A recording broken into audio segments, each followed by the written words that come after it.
무나 배추에 찾아오는 병은 많습니다.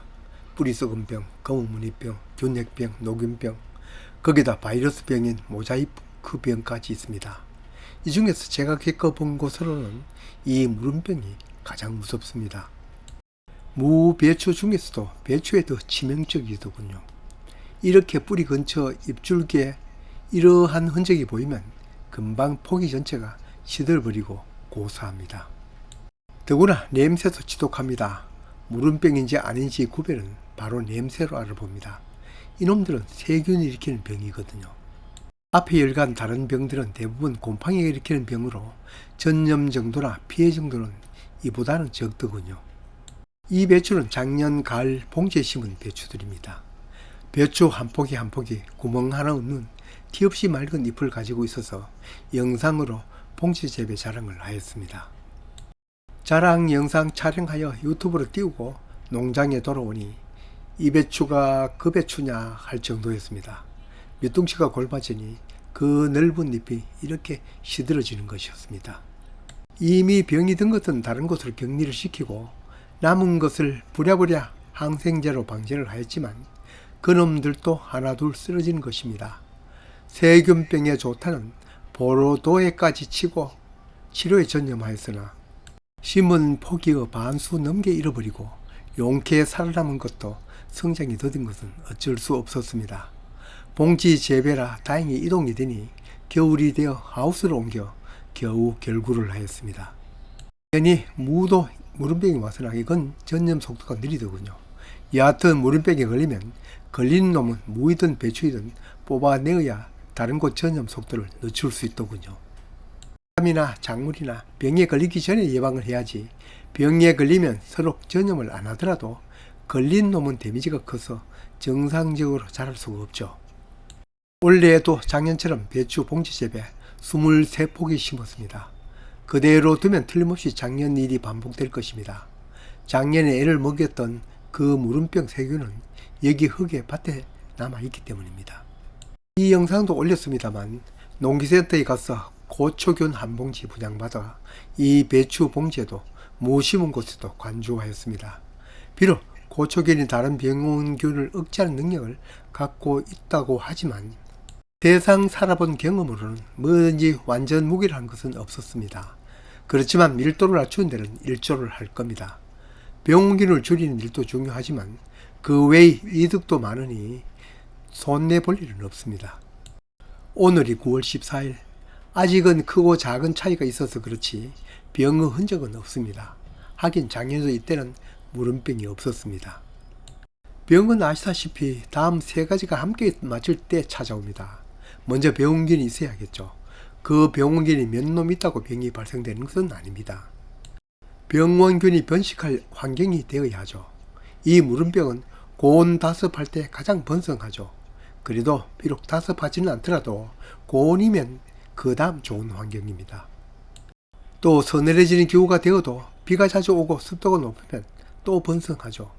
전반적인 환경은 이와 같은데 정작 배추나 무가 심어놓은 밭의 상태가 더 중요하죠.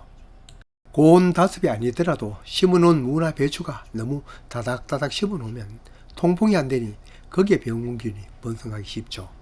지금 고온이 계속되고 있어 이놈들이 다시 번성할 염려가 있어도 이건 내가 제어할 수 없고 원래는 욕심을 적게 내어 봉지를 드문드문 놓았습니다. 무도 일찍 솎아내고 앞으로 한 번 더 정도 솎으면 되도록 하였습니다. 세 번째로는 바로 가야 할 작물이 있어야 하는데 이 원리를 적용하면 이 자리에 무나 배추를 심지 않고 몇 년 윤작을 하는 것이 좋은데 좁은 텃밭 사정으로 자리를 옮겨봐야 거기가 거기입니다. 지금껏 미생물 뿌리고 간격 더 넓힌 것만으로는 병이 오지 않는다면 이 세상 농약 방제 필요 없겠죠. 이러한 환경만 개선해도 도움은 되나 그래도 열쇠는 하늘이 지고 있어 앞으로 번성할 병원균의 세균의 밀도는 계속 낮춰야 합니다. 지금 여기 보이듯 모종 심고 얼마 되지 않은 시기부터 항생제 방제하고 있습니다. 아시다시피 무름병은 곰팡이가 있는 세균이 일으키니 일반 살균제로는 안됩니다. 보통 살균제 하면 대부분 곰팡이성 병이니 곰팡이에 드는 살균제입니다. 물론 항생제도 살균제에 들어가지만 무슨 마이신 등 항생제 살균제를 쳐야 합니다. 일반 살균제와는 달리 세균성 병에 대한 살균제는 이름도 그렇지만 이름 위에 이렇게 세균성 전문약이라고 친절하게 쓰여서 구별할 수 있습니다. 이 무름병도 작용기작 카로 어느 정도 예방할 수는 있습니다. 아시다시피 작용기작 카는 작물 속에 침투하여 병균을 잡는 역할은 못하지만 겉에 발려서 병균의 침입을 막습니다. 그렇지만 다른 곰팡이성 병균과는 달리 이 세균은 상처를 통해 침입을 잘하니 아무리 예방제를 친다고 해도 무나 배추에 상처가 나지 않도록 하는 것이 중요합니다. 우리 손가락이나 피부에 상처가 나서 제대로 소독을 하지 않으면 고름이 나고 괴사하는데 이때 침입하는 균도 바로 세균입니다. 작년에 이 배추에 유독 무름병이 심했던 이유는 이 봉지재배 이동이 자유롭다고 이렇게 진열을 하였다 저렇게 진열을 하였다 하는 통에 뿌리에 상처가 나서 병이 심해진 점도 있을 것입니다. 올해는 가급적이면 이동을 하지 않고 있다가 나중 날씨 서늘하고 맑을 때 필요한 만큼 이동하겠습니다. 그럼 밭에 심은 배추는 왜 무름병이 오냐?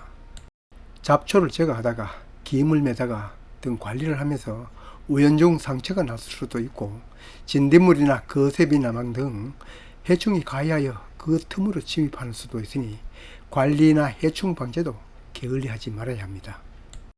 그러니 작용기작 카도 그 기능은 하지만 곰팡이성 병과는 그런 차이가 있어 한 열흘 간격으로 항생제로 방제를 해주면 이 기간 넘기면 다소 덜할 겁니다.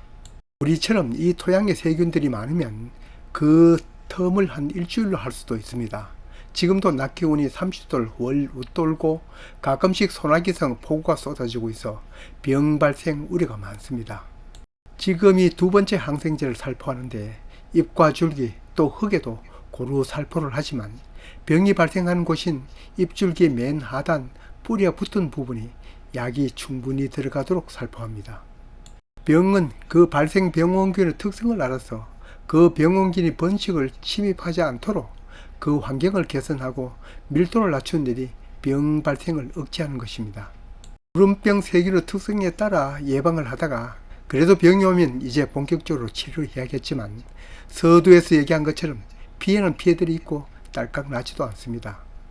언제나 예방이 첫째이고 할 수 있는 데까지 한다 하지만 앞으로 기온 내려가지 않고 거기에다 비까지 자주 온다면 꼭 안 온다고는 할 수 없습니다.